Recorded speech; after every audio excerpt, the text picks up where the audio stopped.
Curve. Sir जी titration curve, titration curve, क्या बात है। अरे सर सब कुछ यही है, सब कुछ मजा यही है। ये टाइट्रेशन कर्व समझना बनता है सर, टाइट्रेशन कर्व समझना बनता है। और इससे डरने का नहीं है सर, डरने का नहीं है, डरने का है ही नहीं सर, डरने का है ही नहीं। The plot of pH metric, मतलब पीएच मीटर है, ठीक है। Titration of weak base versus strong acid looks like, कैसा होगा हमसे पूछ रहा है।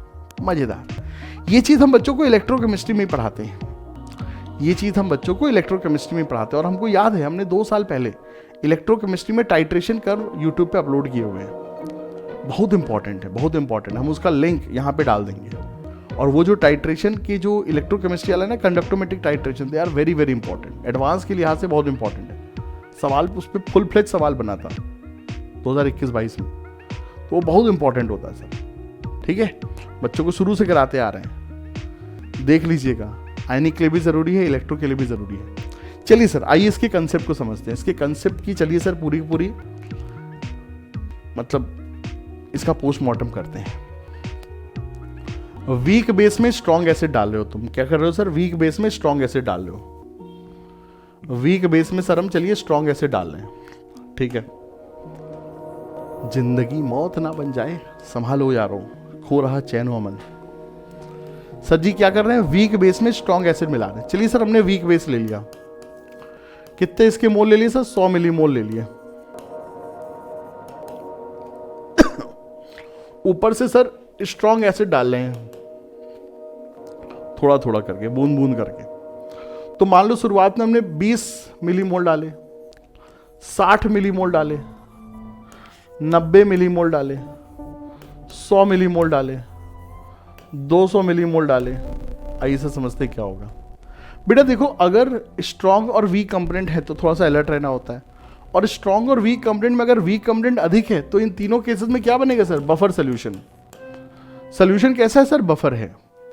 शुरुआत में जब एसिड कम है, बेस ज्यादा है, तो जितना भी एसिड डालोगे तुरंत सॉल्ट में कन्वर्ट हो जाएगा और बचा हुआ बेस रह जाएगा। तो we have a combination of क्या? Remaining weak base and salt of weak base. तो क्या होगा? सोल्यूशन बफर होगा। यहां पे क्या होगा सर? सॉल्ट होगा। और अब बच्चों क्या हो गया सर? अब तो सर सोल्यूशन में क्या सर? स्ट्रॉन्ग एसिड से डोमिनेट करेगा, स्ट्रॉन्ग एसिड से डोमिनेट करेगा। सोल्यूशन में सर स्ट्रॉन्ग एसिड डोमिनेट करेगा, और स्ट्रॉन्ग एसिड डोमिनेट करेगा तो सर सोल्यूशन का पीएच धड़ाम से गिर जाएगा, धड़ाम से गिर जाएगा। तो बेटा देखो होगा क्या, हम बेस में सर जी हम बेस में एसिड डाल रहे हैं। चूंकि तुम एसिड डाल रहे हो तो एसिड के आने से पीएच कम होगा। चूंकि तुम एसिड डाल रहे हो तो सर जी एसिड के आने से पीएच कम होगा। तो सर डाउनवर्ड ग्राफ होगा, जैसे जैसे सर एसिड आ रहा है पीएच कम होगा।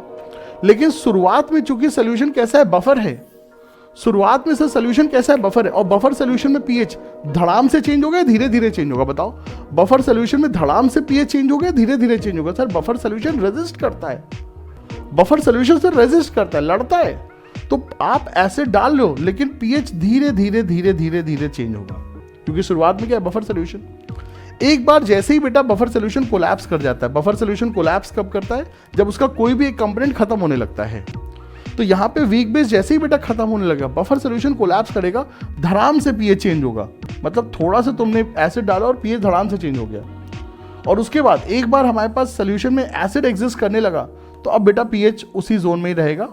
मतलब एक बार स्ट्रॉन्ग एसिड आ गए तो अब पीएच मतलब ऑलमोस्ट मिनिमम पे आ गया, मतलब 1 पीएच आ गए तो उसके बाद कितना कम होगा ना? बहुत ज़्यादा कम नहीं हो सकता।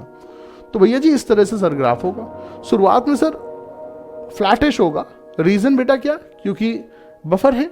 फिर बेटा बहुत शार्प डिक्रीज होगा एंड देन फिर अपने जोन में आ गया तो उसके बाद धीरे धीरे चेंज होगा। तो that is the answer, that is the answer. ये आंसर कहां पर है? ये आंसर कहां पर है? ये आंसर कहां पे? ये है आंसर हमारा ऑप्शन नंबर ए में। सर जी ये है हमारा आंसर कहां सर?